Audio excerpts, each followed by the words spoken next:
है। अब ज्यादा समझे कि जरा हम इसको समझ लेते हैं। मैं बार बार इस बारे में बोल रहा हूं कि खतरा एक्चुअली उनको नहीं है जिनकी इम्यूनिटी स्ट्रांग है। तो किनको खतरा है उसके बारे में बात कर लेते हैं। खतरा एक्चुअल में किसको है? तो खतरा स्पेशली उनको है जिनकी इम्यूनिटी वीक है, जिनमें रोग प्रतिरोधक क्षमता जिनके शरीर की वीक है, वो हाई रिस्क पर है। इसीलिए अपनी इम्यूनिटी में बार बार बोला गया अपनी इम्यूनिटी पे ध्यान दो, अपनी इम्यूनिटी पे ध्यान दो। ऐसे पेशेंट इससे ज्यादा इन्फेक्ट होंगे। इनफैक्ट मैं आपको बताता हूं, टीओआई का एक आर्टिकल है जिसमें इंटरव्यू में ये किनका है, एम्स के जो चीफ हैं उन्होंने भी ये कहा है, misuse of steroid major cause behind the black fungus. क्या हो रहा है कि अगर आप ध्यान से देखो तो कोरोना का जब ट्रीटमेंट किया जा रहा है उसमें स्टेरॉइड्स का इस्तेमाल भी किया जा रहा है। अब हम क्या कर सकते हैं, कोरोना से बचे, इधर कुआं उधर खाई। अब कोरोना के ट्रीटमेंट में स्टेरॉइड इस्तेमाल हो रहा है और वही स्टेरॉइड हमारी इम्यूनिटी को भी डाउन करता है और उसी वजह से हम लोग ब्लैक फंगस के भी शिकार हो सकते हैं।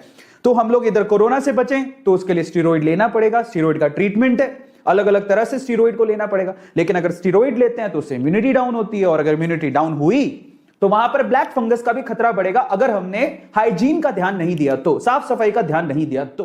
समस्या बड़ी है, ठीक है, अभी दिख नहीं रही है लेकिन वो बड़ी है। इसके अलावा कौन कौन रिस्क पर है? Specially patient with recent organ transplant.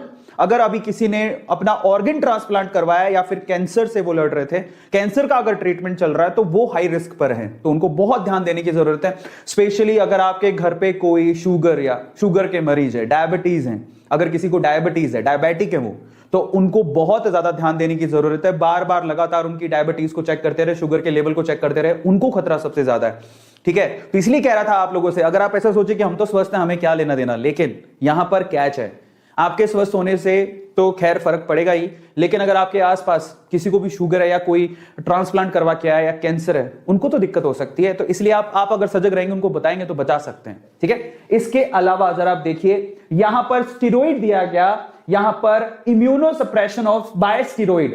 कई बार होता है हमें ट्रीटमेंट के लिए क्या करना पड़ता है, इम्यूनो सप्रेशन करना पड़ता है, वो भी स्टेरॉइड के थ्रू। लेकिन जो स्टेरॉइड ले रहे हैं बेसिकली उनको इसका खतरा काफी ज्यादा है। और इसके अलावा सबसे इंपॉर्टेंट चीज जरा समझिए, जो कोरोना की वजह से या किसी और वजह से जो भी है, सांस के संबंधी कोई भी बीमारी अगर आपको, और अगर आप हॉस्पिटलाइज हैं, स्पेशली कोरोना जो भी इस वक्त चल रहा है, ठीक है, वो जो एक रेस्पिरेटरी प्रॉब्लम है स्पेशली, अगर उस वजह से आप हॉस्पिटलाइज हैं तो वहां से भी आपको फंगस, ब्लैक फंगस होने का खतरा है, ब्लैक फंगस से इंफेक्टेड होने का खतरा है।